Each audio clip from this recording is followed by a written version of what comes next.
5, Sasol Rally. With rugby fever hanging heavily in the air, the sponsors and organisers of the Sasol Rally moved the start of this year's event forward by a few hours so that by Saturday afternoon, the competitors and spectators could join the rest of South Africa in watching the final of the Rugby World Cup.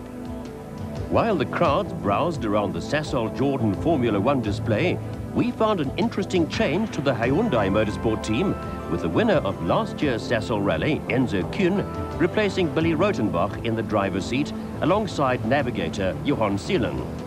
This is purely an invitation drive, and I'm just, helping the team to develop the car. I'm definitely looking at something next year, but we'll see this year. Maybe I'll be out again in the same car. The draw amongst the top seeds was interesting, with Jan Habich and Douglas Judd leading the two favourites in Class A, Serge Damso in the Toyota Conquest and Hannes Grobler in the Nissan Sentra. Nuno de Cunha withdrew his entry after his Nissan Sentra developed engine trouble. Habich and Judd mount the starting ramp, obviously intent on improving their dismal start to the season, their new Volkswagen Golf having finished only one of the previous 3 rallies after suffering suspension and drivetrain problems. Habich and Judd leave the start for the first of 7 stages that end in Sabi before the supper break. Behind them, Serge and Vito mount the starting ramp, intent on keeping their run of victories intact. We've had a very good run this year, with 3 events out of 3. The Sasol event, I think I've started 3 or 4 times. I've never finished the event, so I hope I can try and break the bad luck on the event. So to be drawn number 2, I think is going to be a problem tonight because there's no regroup this evening. So whoever runs number 1 tonight, I think they're going to have a bit of advantage. Hannes Grobler and Pierre Aries depart the start and enter stage 1 intent on a victory. The Nissan crew post a winning time of 1 minute and 46 seconds over the 3-kilometre stage. Not so quick through the stage were Peter Altersky and Alan Bissett. The crew rolled their Conquest in stage 1, losing over 3 minutes in the process. With the help from spectators, the crew got their Toyota back onto its wheels and out of the donga.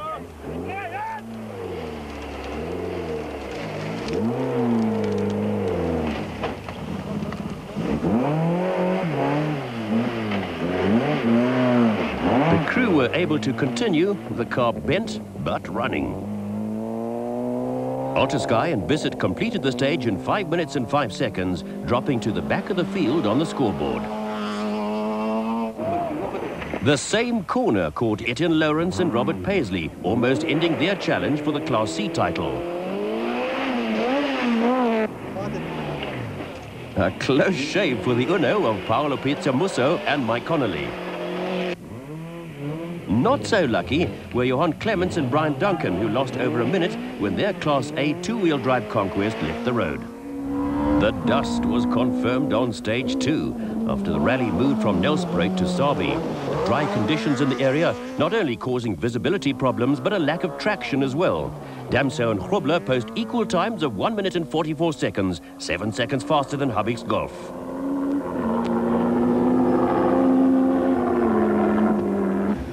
We go into car number 4 with Brady Dabner and Guy Hodgson. Yellow, green. 300, T, right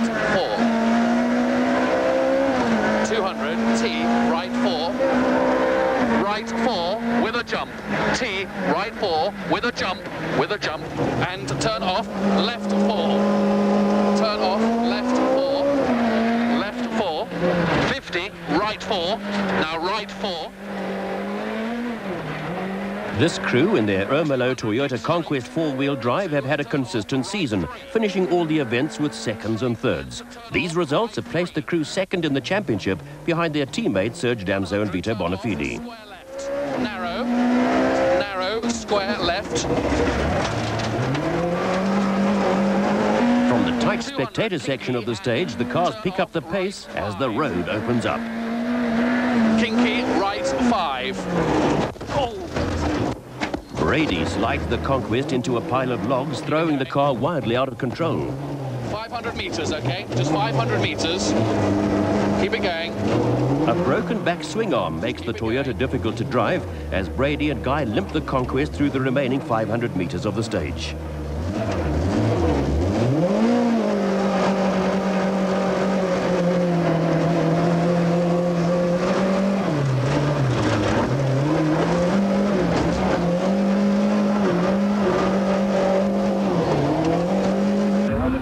Behind them on the road, Enzo Kuhn and Johan Silung pushed the Hyundai hard, winning the stage in a time of 1 minute and 5 seconds. The Class C competition, as always, was to be fierce, with Glenn Derman leading the pack. Class C is always competitive, it's always very tight. I think Etienne and myself specifically. The other thing is Chart, he might be Class B, but we'll be looking to try to beat him. We look to beat all the two-wheel drive cars if possible. Chart van der Walt and Cindy Harding arrived in the Eastern Transvaal with their newly built Class B Golf, which has been built to the 2-litre two-wheel drive international specification. Third in the championship and leading Class C, Etienne Lawrence and Robert Paisley lose a few seconds as they overshoot a bend in the stage.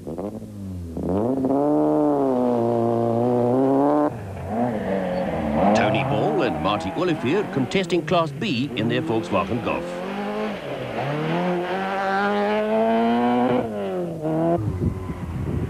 Terry Brand and Jeff Tyrer have become a force to reckon with since moving from Class D to Class C this season.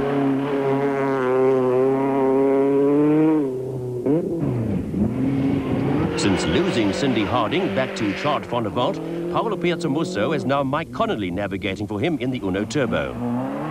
Trevor Graham and Peter Chadwick have had a good season so far, currently lying 4th overall in the championship.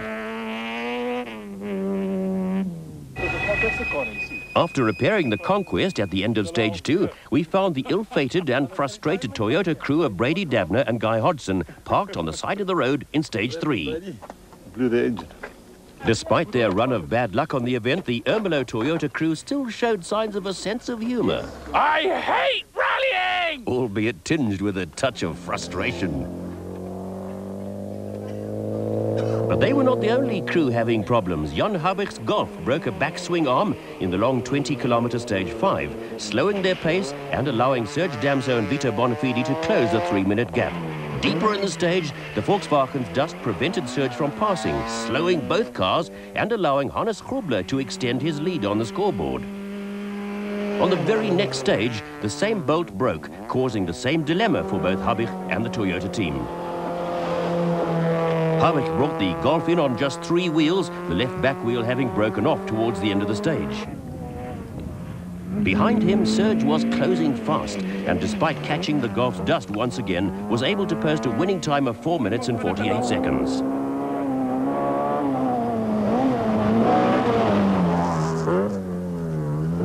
With their overall lead now close to a minute, Hannes and Pierre had capitalized on what was happening ahead of them, but failed to match the Toyota's pace by 2 seconds on the stage. Jan and Douglas pitched in to help the crew repair the Golf, desperate to get to the start of stage 7 on time and keep their first place on the road. Are you doing this, mate? Yeah, okay, you do it. 57. Frustrated by the visibility problems caused by the Golf's dust, Vito and Pierre compared times over stages 5 and 6. Hannes, having had a clear run through the stages, raises a knowing smile for the camera. Unaffected by the drama up front, Enzo and Johan had pulled the Hyundai up to 3rd place on the scoreboard. Behind them in 4th place, Chart van der Walt and Cindy Harding. Within the 7 minutes available, the Stanbrick team had the Golf repaired and at the start of stage 7, so keeping their place at the front of the field. 5, 4, 3, 2, 1, go. We joined the current overall leaders, Hannes Grobler and Pierre Arries, in car on stage 7, the final stage before the dinner break. 200, 100, long sweep right, keep right.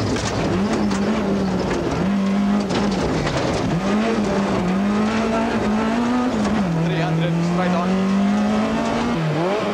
Behind them, the Hyundai enters the stage. T4 right again.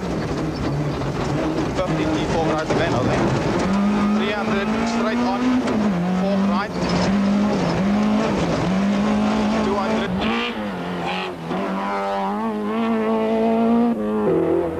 Enzo and Johan lost time in the stage when they took a wrong turning. While retracing their way back onto the route, the Hyundai got stuck, blocking the road for Chart van der Walt and Cindy Harding. The Hyundai dropped from 3rd to 8th, while the Golf dropped 1 place to 5th. Terry Brand and Jeff Tyrer moved up to 3rd overall and now lead Class C from Lawrence and Paisley by just 2 seconds. Theo and Marty Fenter were posting consistently good times in their Class A front-wheel drive Golf. Their efforts had pulled them up to 6th place overall. With a long 3-hour break ahead of them, the crews moved into Sabi to service the cars and rest the navigators and drivers. For Serge Damso, it had been a frustrating 7 stages. Jannie Habig's had problems in front of us on the long 16-kilometer stage. He lost a wheel, so we followed him until the end. We couldn't actually pass him because we couldn't get close enough. And then the previous stage, he lost another wheel, so the last 2 stages we haven't had a very good run. So we fell about a minute or so behind Hannes now, so we just hope tonight we can make up some time. Drama and retirements had promoted the lower order cars into the top 10 placings. Habig and Judd were down in 15th place, while Altersky and Bissett had worked their way up to 18th. Hannes, having had a clear run through the stages, now held a lead of just over a minute on the Toyota. 1 minute, 3 seconds is not a lot in rallying. If you, we can also get a flat wheel and lose 1 minute or more. But if you can keep it, it's a lot to catch. So I hope we can keep it through the night and start tomorrow morning also with about a minute lead. And then I think if the car held it together, it'll be fine. Jan Habig took full advantage of the long break to strip and rebuild the back end of the Golf. The cars were to restart in their drawn order, so the Stanbic crew could remain first on the road at the start of stage 8 in Sabi. A dash through the streets of Sabi had the spectators lining this 1 kilometer stage. Hannes Krobler and Pierre Ari set the fastest time, covering the distance in 58 seconds. Left and right. And keep left here. Left and keep left.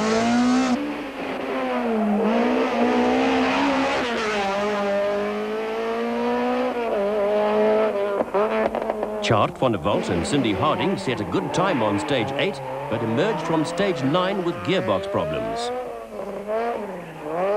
Cindy, end of stage 9 and problems for you guys?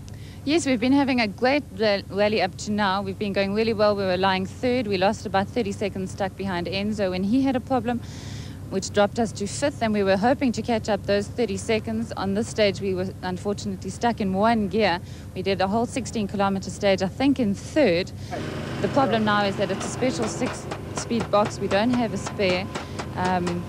They're trying to fix the cable that I think has snapped. So hopefully, we haven't got a lot of lateness, but hopefully they'll get it fixed and we can carry on. Otherwise, we're out of the event, which is unfortunate, seeing as it's the debut for this car. With the darkness came the still of the night. Both Hannes and Serge were forced to stop in the dense dust. In stage 11, Hannes Krobler suffered alternator problems, which affected the Nissan's lights and the electronic management system. The time lost was enough to change the lead, moving Serge and Vito to the top of the score sheet. 1 stage later, and the drama moved to the Toyota service area. A bracket holding an oil pump which drove the 4-wheel drive and power steering systems broke loose, badly affecting the traction and handling of the Conquest. Engine problems had forced Habig and Judd to retire after stage 11, and Serge was desperate to stay ahead of Hannes on the road.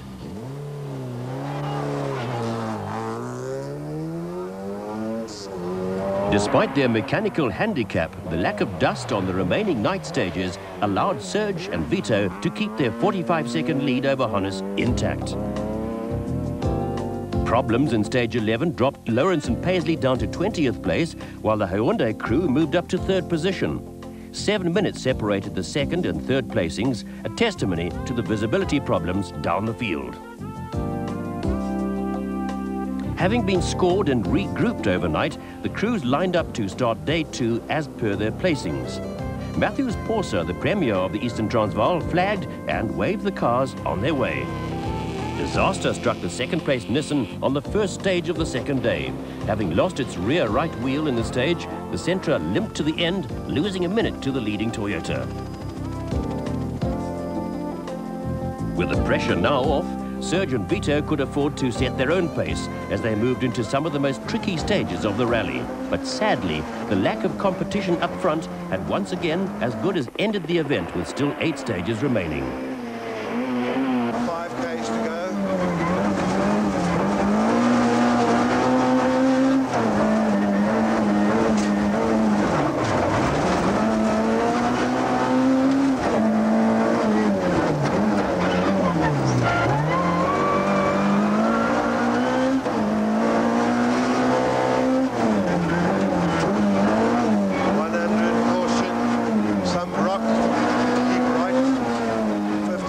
The Hyundai had closed on the Nissan, but still remained in 3rd place overall.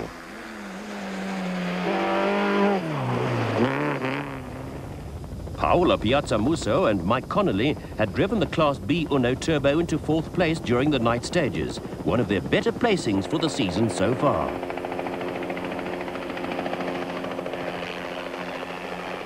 The treacherous passes on stage 17 proved too much for the Uno crew, who missed a warning on the route schedule and ended up off the road. We, with car number 3 on the road, I think the first of the 2-wheel drives, and just couldn't keep it on the road. And the next guy to come past was Peter Altersky, and after slowing him down, he stopped within millimeters from the edge. I actually think Peter owes me one for this. Peter Altersky knows the feeling, having rode on stage 1 himself. The crew had recovered well now, moving into 4th place. Trevor Graham and Peter Chadwick now lead Class C, having swapped places with Terry Brand. Barry Grobbelaar and Thilo van Westenhagen, the current Class D leaders, and 8th on the scoreboard.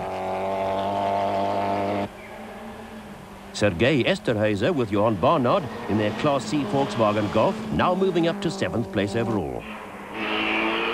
Running down in the field after their repairs, the 2nd place Bankfin crew Hannes Grobler and Pierre Aries now driving for a finish. The auto-equipped Golf of Brand and Tyra holding on to 6th place overall.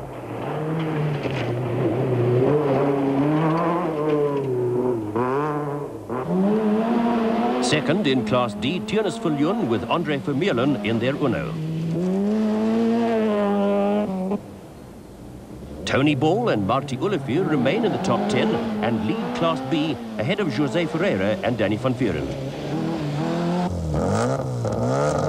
Serge Damso and Vito Bonafide on their way to yet another victory. The Toyota crew having won all but 2 of the 9 stages on the 2nd day. Of the 23 stages run on the event, Serge and Vito had won 14 in all.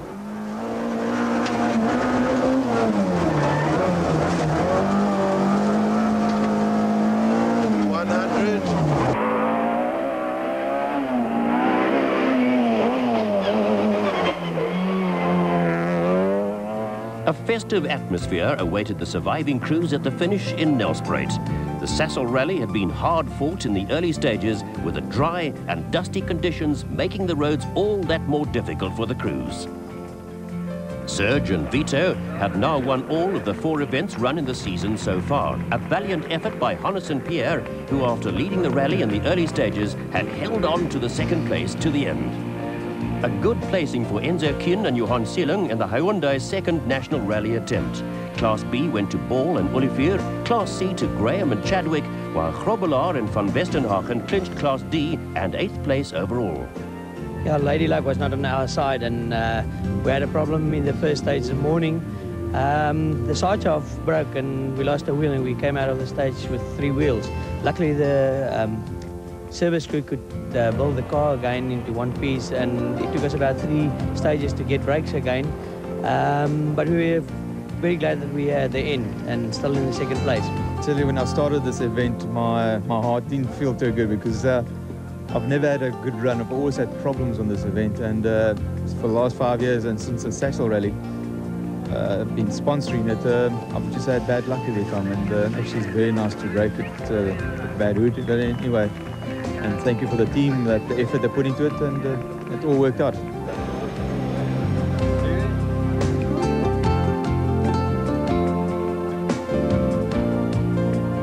The 1995 Sasol Rally, proudly brought to you by Sasol.